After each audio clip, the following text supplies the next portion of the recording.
Merci, Monsieur le Président. Excellence, Monsieur le Président Alassane Ouattara, Mesdames et Messieurs les chefs d'État des deux gouvernements, Mesdames et Messieurs les chefs des délégations, Mesdames et Messieurs en vos titres, grades et qualités. Permettez-moi tout d'abord de remercier très sincèrement son pouvoir ainsi que le peuple ivoirien pour l'accueil empreint de chaleur et de générosité qu'ils nous ont réservé depuis notre arrivée ici à Abidjan.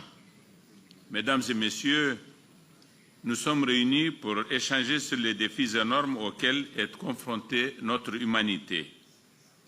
Ces défis ont pour nom changement climatique, désertification et appauvrissement des terres arables, pénurie et insécurité alimentaire, flux internes et externes de migration liés au changement climatique et aux insécurités sociopolitiques, et surgissement violent de conflits armés de type terroriste notamment, liés aux paupérisations occasionnées par les sécheresses, raréfaction des terres cultivables, biodiversité, etc.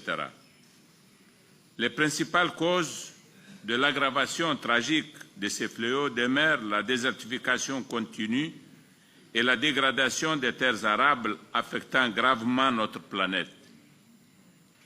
La détérioration de l'Anthropocène accentue les famines, les malnutritions, les déplacements de populations.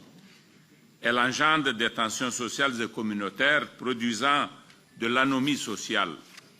Mesdames et Messieurs, l'économie de mon pays, le Niger, repose en grande partie sur le secteur rural. 80% de la population nigérienne vit en effet de l'agriculture, dont les rendements baissent d'année en année du fait de la dégradation des terres et du changement climatique.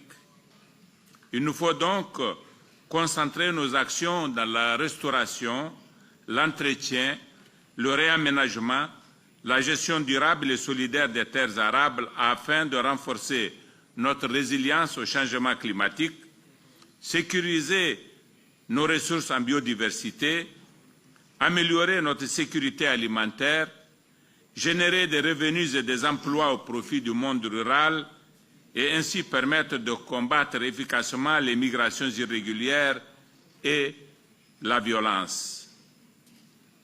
Les actions de remise en état de nos biotopes et de nos écosystèmes dégradés demeurent essentielles pour stabiliser les communautés vulnérables. Mon pays écosystémique du fait de l'intrication holistique des causes et des effets en matière écologique. En effet, le Niger, du Sahel, zone aux 3/4 désertique, est exposé aux cycles violents autant qu'imprévisibles de sécheresse et d'inondations meurtrières inopinées. C'est pourquoi nous mettons l'adaptation au changement climatique au cœur de nos priorités. Notre attention et nos efforts portent sur la gestion durable des terres, sur notre contribution déterminée au niveau national, CDN, révisée et adoptée par le gouvernement dans le cadre de la mise en œuvre de l'accord de Paris sur le climat.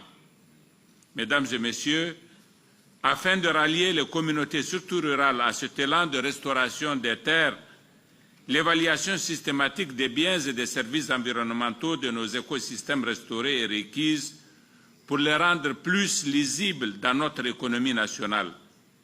Il s'agit aussi d'encourager le développement des chaînes de valeur y afférentes, de favoriser la création d'entreprises rurales permettant la restauration des écosystèmes détériorés ainsi que la promotion de produits forestiers non ligneux. Dans cette optique, mon pays a initié certaines mesures.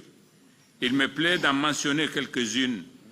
L'organisation régulière d'un concours national de lutte contre la désertification, primant les meilleurs producteurs ruraux, la promotion de la régénération naturelle assistée, pratique à travers laquelle plusieurs institutions scientifiques de renom ont salué nos efforts.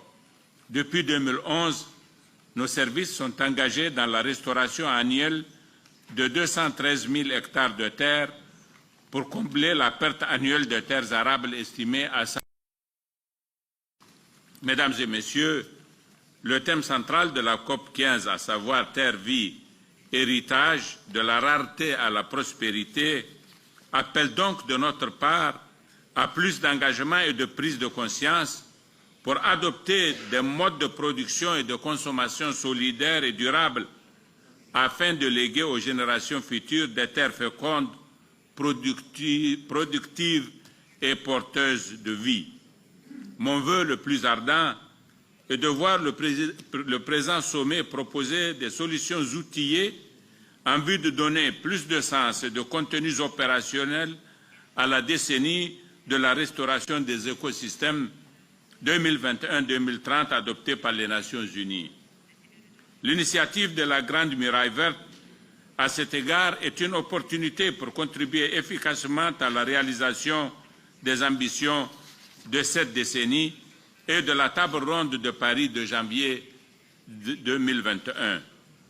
À cet effet, j'encourage fortement la mutualisation des efforts de l'Agence de la Grande Muraille Verte et de la Commission climat pour la région du Sahel que le Niger a l'honneur de présider dans le cadre de la lutte contre la désertification, le changement climatique et de préservation de la biodiversité.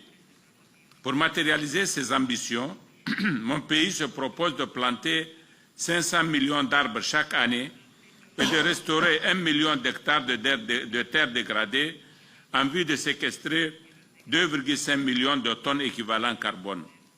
Pour terminer, Monsieur le Président, je voudrais demander aux partenaires techniques et financiers de l'Agence panafricaine aux États dans la formulation de projets bancables et de mobiliser les sommets de la planète tenu en janvier 2021 à Paris. Je vous remercie de votre aimable attention.